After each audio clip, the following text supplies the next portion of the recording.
안녕하세요. 윌리엄 리입니다. 트럼프 최측근 방한 강연의 의미. 트럼프 최측근 중 한 명인 맷 마워스가 9월 27일 프레스센터에서 초청 강연회에서 강연을 합니다. 네, 이 사람이죠.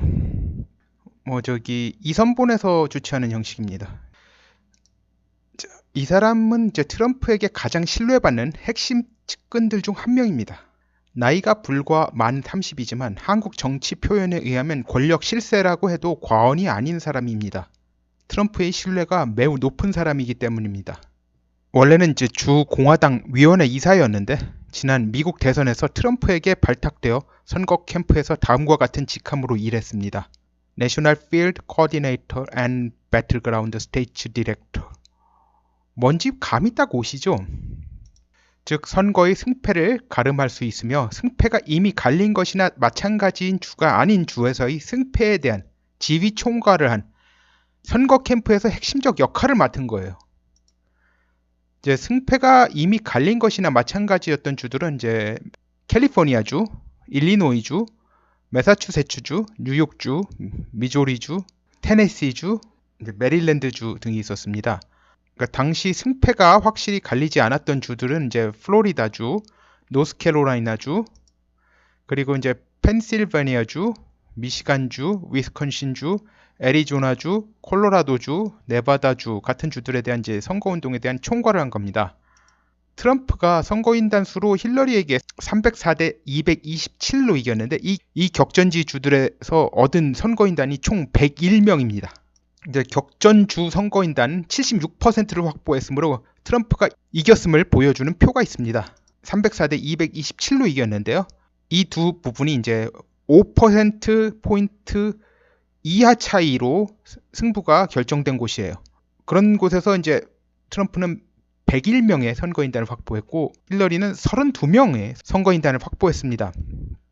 만약에요, 이 박빙주에서 그냥 반반만 갈렸으면 힐러리가 이기는 거예요.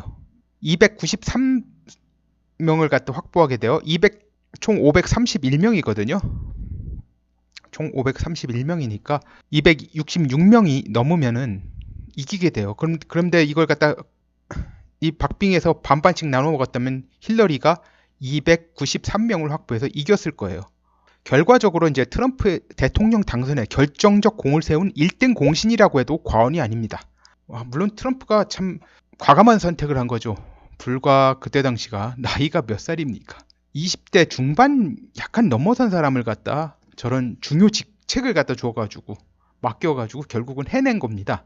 특히 이제 앞에서 언급한 승패가 이미 갈린 것 같은 주들에서는 선거인단 많은 주들, 그러니까 예를 들면 캘리포니아나 뉴욕 같은 게 민주당이 이미 넘어간 상황이었으므로 대단히 결정적 역할을 한 겁니다.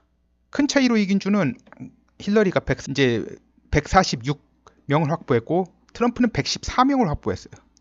그러니까 이게 굉장히 중요했던 거예요. 박빙으로 이긴 것이.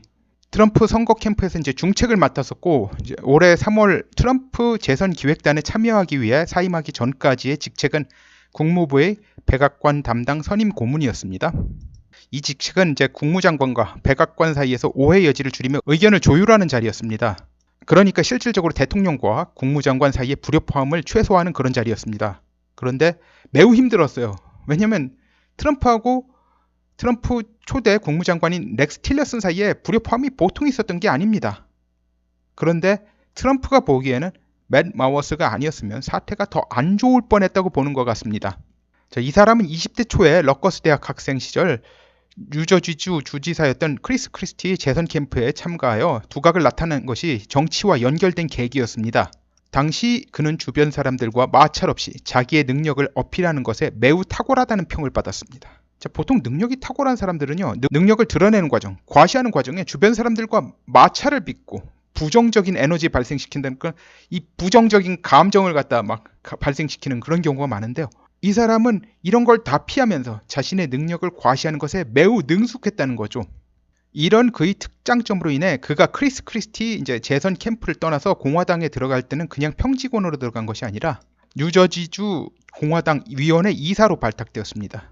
그 뒤에 트럼프를 만나 뉴저지주 공화당 위원회 이사직을 사임하고 트럼프 선거 캠프에 합류한 겁니다. 즉 이 사람의 현 상황을 보면 트럼프의 핵심 참모들 중 하나라고 봐도 무방할 것 같습니다. 이 정도 되는 인물이 일개 시민단체에 불과한 이선본의 초청 강연을 하는 것은 이제 참으로 의미심장한 일입니다. 이 정도 비중의 사람은 돈으로 부를 수 있는 수준이 아니에요. 뭐 돈을 얼마나 주기에 오냐고 헛소리하는 분이 계시던데 말도 안 되는 소리입니다. 이 사람은 은퇴한 정치인도 아니고 앞길이 창창한 사람인데 한국에서 돈 좀 준다고 달려올 그럴 수준이 아닙니다. 게다가 트럼프의 의중과 맞지 않는 행동을 할 사람이 절대 아니에요.